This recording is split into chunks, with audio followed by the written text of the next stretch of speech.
Sudheendra Kulkarni, into the GVL people for the Narasimha Rao first time. says all we know now is that he can be a marathon man, he can be an Iron Man, he can enter a physical fitness competition, he can do push-ups, the guy looks fit, he can walk around Delhi ki sardi in a t-shirt. It doesn't mean anything about Rahul Gandhi's political skills. In many places where the yatra is passed from, the Congress has been cleaned out in those areas. Telangana, for example, after the yatra left, many MLAs left. You know, I don't agree with this assessment, which of course is quite predictable coming from BJP spokesperson.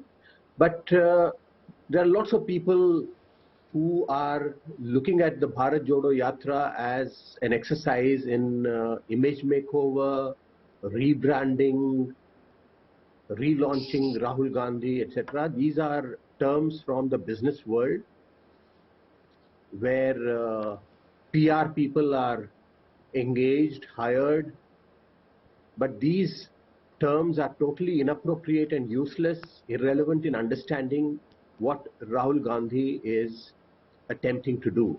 You may or may not agree with everything about the Congress or everything that Rahul Gandhi says, but the very fact that he has undertaken the most difficult, most grueling, most self-challenging exercise, very few parallels in post-independent India's history. A person who is walking 3,200 kilometers, 25 kilometers a day, day after day, and with a message. And that message is relevant, that message is appropriate for today's India. An India when there is so much intolerance, so much nafrat, hatred. And we have seen the most recent example of hate speech coming from none other than the MP of a ruling party, Pragya Thakur, who says, carry a chaku with you in every home. Now this is from an MP from a ruling party. And there is no admonition, there is no punishment for such speech. And that's why what Rahul Gandhi is saying through Bharat Jodo Yatra, Nafrat Chodo Bharat Jodo, has great significance, and let me tell you, it is also having a resonance with the people of India. But how do we determine that? Now that's the point. Anika Mehrotra, the likes of Sudheendra Kulkarni saying it's having a great resonance, but in a democracy, you test the claim of resonance in an electoral battlefield. And in the electoral battlefield of Gujarat, the Congress crashed. In Himachal, it won. In the MCD, it lost. Unless you put Rahul Gandhi's new image to test in an election, this claim that Sudheendra Kulkarni and others who like Rahul Gandhi's yatra can never really be put to test. How do we know whether it's resonating or not? It may resonate with the likes of Sudheendra Kulkarni, but how do we know it's resonating with the people of India?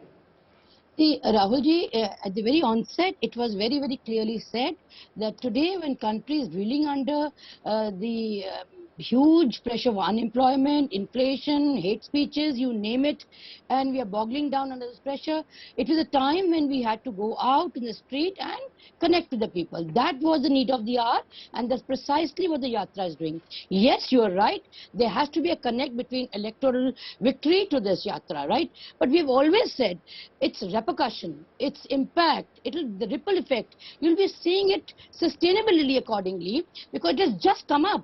And people are coming out of the fact to believe, yes, this is the need of the hour.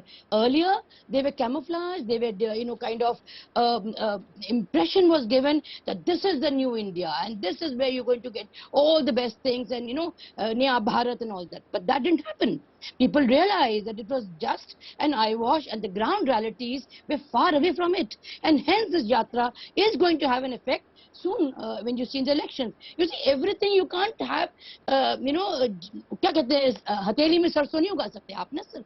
वो यात्रा का purpose भी ये नहीं है. The point here is to connect the people and loud and clear to the ruling government that look, you're on the wrong path. You cannot run the country, but by suppressing or by dictating terms. You need to connect and realize